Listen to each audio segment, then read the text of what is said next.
السلام علیکم ناظرین، میں ہوں ہبا عباسی۔ ناظرین، جیسا کہ آج جو واقعہ ہوا بٹگرام، اور پورے 8 گھنٹے میڈیا نے اس کی کوریج کی اور میڈیا پر یہ ہائی لائٹ ہوتا رہا۔ بٹگرام جو ہے وہ مانسہرہ یعنی KPK کا جو ہے وہ علاقہ ہے، جہاں پہ بلند بالا پہاڑ ہیں اور ایسی آبادی میں ہے کہ پہاڑوں کے اوپر لوگ جو ہے وہ رہتے ہیں، اور وہاں پہ جو آنے جانے کا ہے، ایک گاؤں سے دوسرے گاؤں میں جو ہے وہ لفٹ کو استعمال کیا جاتا ہے، یعنی چیئر لفٹ ہوتی ہے۔ بہت سارے اگر آپ شمالی علاقہ جات میں جاتے تو یہ چیزیں دیکھنے میں آتی ہیں، کیونکہ اتنی بلندی پر پہاڑ ہوتے ہیں کہ دوسری جگہ جو ہے وہ جانا، اگر کچے راستوں سے بھی جائیں تو بڑا ٹائم لگتا ہے، وہاں پہ جیپس کا استعمال کیا جاتا ہے۔ لیکن ہوتا کچھ یوں ہے کہ 6 بجے کا یہ واقعہ ہے، اور 6 بجے جو ہے وہ کچھ اسٹوڈنٹ، جن میں جو ہے وہ کہا جاتا ہے کہ 8 بچے تھے اور ایک ٹیچر، وہ لوگ اس میں سوار ہوتے ہیں اور اپنے پل صراط سے گزر کر منزل مقصود یعنی کہ اسکول کی جانب جا رہے ہوتے ہیں۔ راستے میں جو اس کی رسیاں ہیں وہ ایک رسی جو ہے پہلے ٹوٹ، بعد مقامی لوگ جو ہے وہاں سے سوشل میڈیا پر یہ ہائپ کریٹ ہوتی ہے، پھر ہوتے ہوتے میڈیا تک پہنچتی ہے اور میڈیا کے لوگ اس کو اٹھاتے، اس چیز کو جو ہے وہ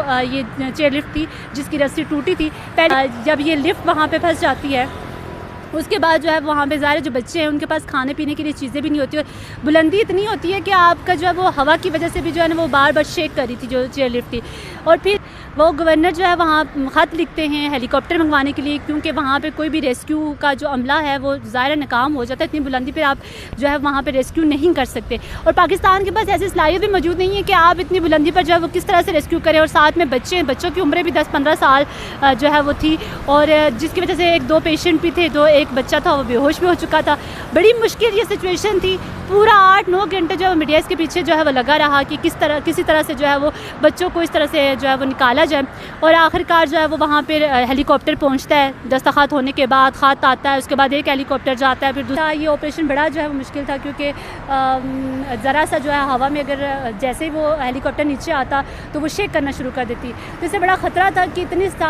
قیمتی انسانی جانیں یہ ضائع ہو جائیں گی، تو پر ہائپ کریٹ ہوئی۔ اور اس کے بعد اگر آپ کو بتاتے چلوں کہ وہاں کے جو انتظامیہ ان کی بھی غلطی سامنے آتی ہے، کہ جب آپ کو پتہ ہے کہ یہ لفٹ خراب ہو جاتی ہے اور اتنی بلندی پر، تو اتنا جو ہے وہ اس کو جو دیکھنا چاہیے اس چیز کو، اور وہاں کے ایک بیکورڈ ایریا ہے وہ اتنا کہ وہاں پہ اتنی حکومتیں آئی، اتنی حکومتیں گئی، تو کسی بندے کو یہ ہوش نہیں ہے کہ وہاں کی روڈز بنا دیں بچوں کے لیے، اور نہ سے تو وہاں کے اسکول جو ہے وہ بچوں کے لیے، اگر ایک سائڈ پہ اسکول ہے تو دوسری سائڈ پہ اسکول کیوں نہیں موجود، اور وہاں پہ لوگ جو ہیں وہ کس طرح سے سروائیو کر رہے ہیں، کس طرح سے جا رہے ہیں، لوگ اپنے لیے کیوں نہیں اٹھ رہے، کیونکہ 5 سال PTI کی بھی حکومت رہی ہے، اس سے پہلے بھی کتنی حکومتیں گزر چکی ہیں، اب جو ہے وہ حکومت بھی آئی ہے، کتنی حکومتیں گزر چکی ہیں، وہاں کے لوگ جو ہے وہ مقامی لوگ اس بات کے لیے آواز کیوں نہیں اٹھاتے، اور میرا ان لوگوں سے میری اپیل ہے کہ خدا را اپنے لیے، اپنے حقوق کے لیے اٹھا کریں، اس طرح سے جو ہے وہ آپ کی جانیں، آپ کے بچوں کی جانیں جو ہے وہ بڑی قیمتی ہوتی ہیں، اور بڑے جو ہے وہ ایک مومنٹ ایسا تھا کہ مطلب دیکھا نہیں جا رہا تھا، ظاہر ہے ان ماں باپ پہ اور ان بچوں پہ جو جس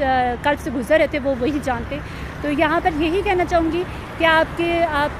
ظاہر ہے سوشل میڈیا کا دور ہے، تو کہیں پہ بھی ہیں آپ کو جو بنیادی حقوق نہیں مل رہے، آپ خدا را اس کے لیے آواز اٹھائیں، اعلیٰ حکام تک یہ بات پہنچائے، حکمرانوں تک بات پہنچائے۔ ووٹ لینے کے لیے یہ لوگ آ جاتے، جب کام کی باری آتی ہے یہ لوگ کام نہیں کرتے۔